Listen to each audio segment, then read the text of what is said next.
xưa em anh hay hơn dỗi, giận anh khi anh chưa kịp tới, cho anh nhiều lời, cho anh bồi hồi, em cúi mặt làm ngơ, không nghe kể chuyện bao nhiêu chuyện tình đẹp nhất trên trần đời. Tại em khi xưa yêu màu trắng, tại em suy tư bên bờ vắng, nên đêm vượt trùng anh mong tìm gặp hoa trắng về tặng em, cho anh thì thầm em ơi tình mình chẳng như hoa đại dương. Trùng khơi nổi gió lênh đênh triền sóng thấy lung linh rừng hoa,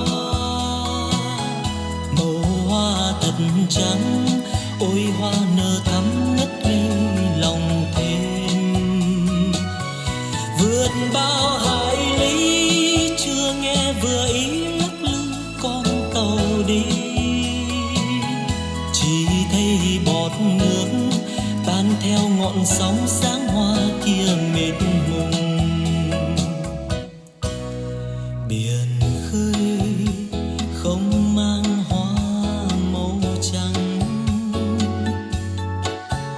tàu anh xa xôi chưa tìm bên, nên em còn hờn, nên em còn buồn, sao chưa thấy anh sang. Em ơi giận hờn xin như hoa sóng tan trong đại dương.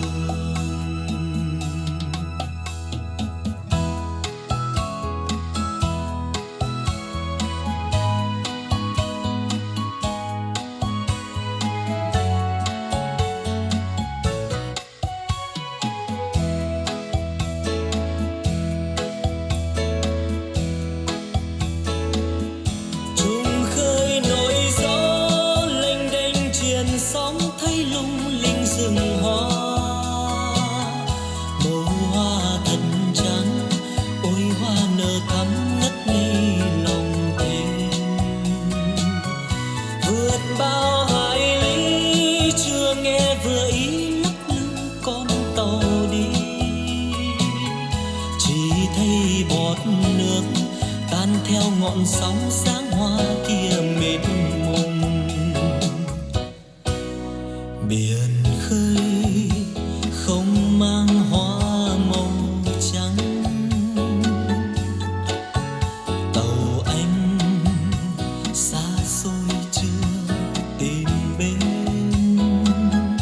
nên em còn hờn, nên em còn buồn, sao chưa thấy anh sang.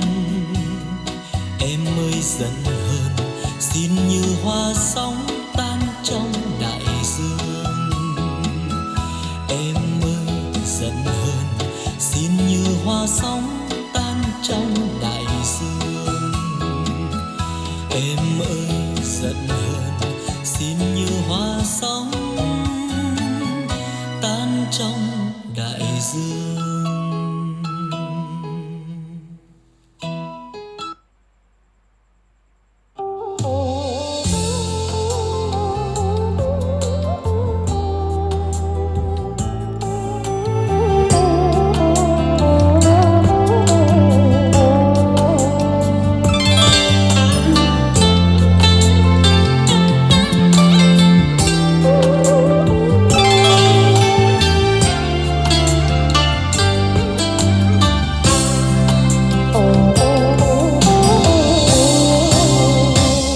Tôi vượt đường xa xôi tìm em đã không nơi, ra miền thủy dương xưa trăng nước còn mộng mơ.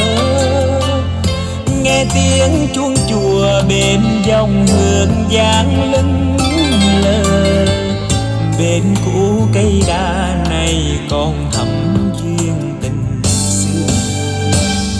Nhưng một mùa trôi qua rồi năm tháng trôi theo, khắp nẻo đường quê hương không thấy người mình yêu. Tôi trút u buồn hoa trời xa khuất bóng chiều. Em có nghe chăng riêng lòng tôi nhớ thương nhiều. Đây trăng nước năm xưa còn đây, trăng sáng soi đôi má gầy, nhưng nào xót xa tình ai.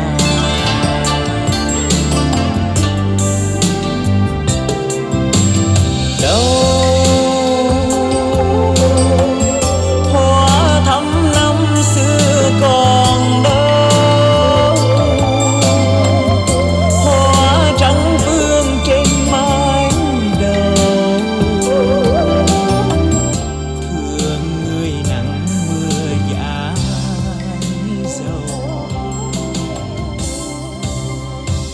mong đợi từ bao lâu giờ em chết nơi đâu. Chưa trọn niềm thương yêu, chưa hết lòng tìm nhau. Đây tiếng kinh cầu xin ngàn sao không vương sầu, dâng nén hương yêu cầu thề ghi mối duyên.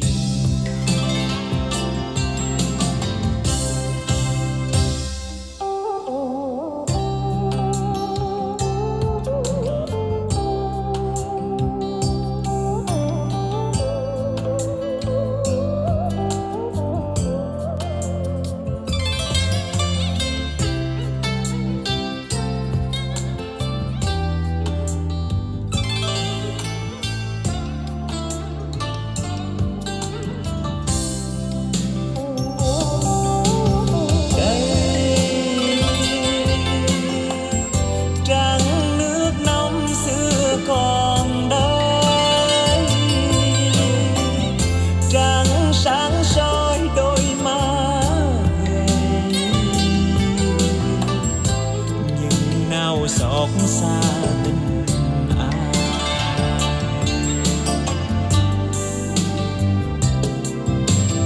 Đâu hoa thắm năm xưa còn đâu, hoa trắng vương trên má.